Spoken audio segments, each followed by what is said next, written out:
following preview has been rated Good Bad by the Good, the Bad, and the Weird podcast. Please check out the full episode when it releases on Wednesday. This winter, the key to making a good podcaster is no exposure to sunlight, keep out of water, and never feed after midnight. I'm Nico. And I'm Chris. And if you haven't guessed it, we are doing Gremlins for our final episode of 2023 and our last Christmassy movie. Minus my rant, obviously. Well, of course. But yeah, the most Christmassy movie. This movie takes place over Christmas. It's about Christmas gifts gone wrong, family love, and values. Anti-consumerism. Yeah. And also, Santa's in Yeah, it. actually, yeah, briefly. And references to Nick Cage. That's true. This movie has it all. Kind of. I mean, in one way or another, it's in there. Whether it should be, that's a different question. It's missing the nudity. Yeah, they did tone it down. But no, really, they did tone it down. Yeah. But at the same time, this movie impacted a lot of stuff. And, I knew it was, a big cornerstone piece. It was something that I knew growing up. I've seen Gizmo everywhere. I mean, hell, everybody else's dog is named Gizmo. Even to this day. I knew this movie had a lot, not just going for it, but, part of American culture is this movie.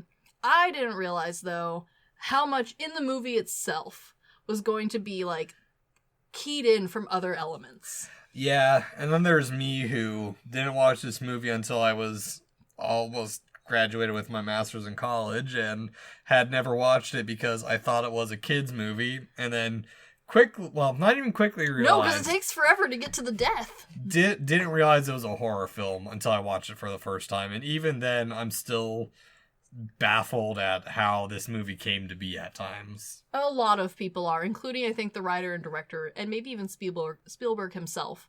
But, I mean, but at the same time, even though you didn't know what the movie was actually about, you were at least familiar with the imagery, you knew, what a gizmo looked like. Yeah. Even if you didn't know what anyone was called or what the plot line was, you had, an underlying level of knowledge that just kind of permeated into you from living. No, I know you grew up in a special place in the faraway land.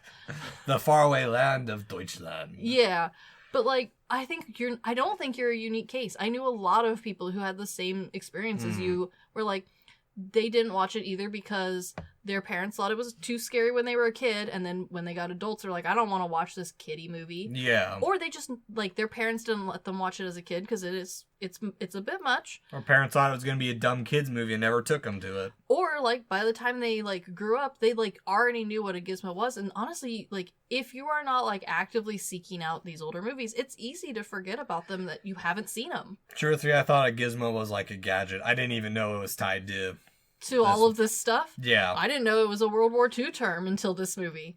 But yeah, there's a lot to this movie that I was surprised to find. I was honestly expecting to go into this and do a ton of research on the props and the puppeteering. And granted, the DVD does have some good commentary and some good behind the scenes. But honestly, most of that behind the scenes is just being told yeah, we put a bunch of puppets on some guy's head. Yeah. And then had him run around. Or oh yeah, I remember doing this. It's good commentary. It doesn't get too far into the older commentary that we've listened to where it's and it's not too dry. Exactly. It's not some old person reminiscing. Yeah. Yeah. I mean, they're reminiscing hard, but I think it's the same thing that we talked about with other low budget horror films where everyone involved is super stoked to be working on it. Mm-hmm. And honestly, you get that vibe a lot from a lot of the cast, the crew, and it shows. And I think that's part of the reason why people still like this movie. Yeah, no, I agree. I get the charm of it. Don't get me wrong. I get it, but at the same time, was it worth all this time waiting to see it? No. I can understand that. No, and I feel that, that's, for me, that's every single kids movie that everyone grew up with, this, The Goonies, and... Sure. A lot of those I totally get. I do think also, though, that especially this one, and a handful of other ones, if you are into 80s movies, this is one of those, required reads. However, if, specifically 80s movies aren't your thing...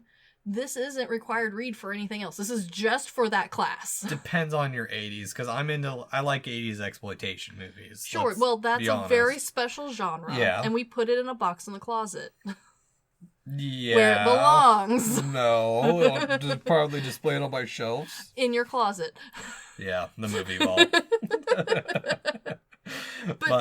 But yeah, this is one of those ones where like I think a lot of people remember it in a way. Whether or not they remember it correctly, though, I do think that is the question. Yeah, I do think so too. I mean, it's like how we've gone back on some of these movies with that we thought we'd have more rose tinted glasses and love them.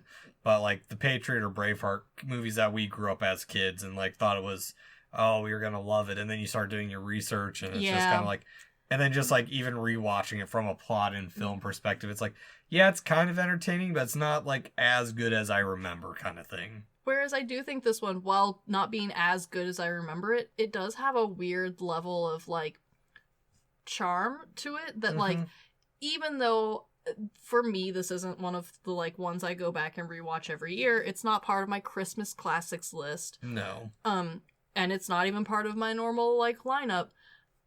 I do enjoy like the occasional being like reminded that it exists, and if it's on, I'm having a good time watching it. I'm just not going out of my way for it. Yeah. Do I know why? No, this hits all of my boxes for things that I like.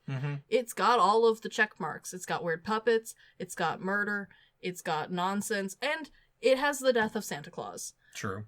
Something that we can both agree on. A delight. But yeah, like I don't go back to it, and I think part of that is partly the marketing. This movie was marketed for toys, but it came out in summer, but it's set in Christmas. It's a little bit of an oddball, because while being set in Christmas, it doesn't feel like a Christmas movie. No, not really. But we reviewed it for Christmas, because it is a Christmas film, much like Die Hard. Kind of. But, yeah. Anywho, this has been the Good, the Bad, and the Weird previews. Check out the full episode. Peace.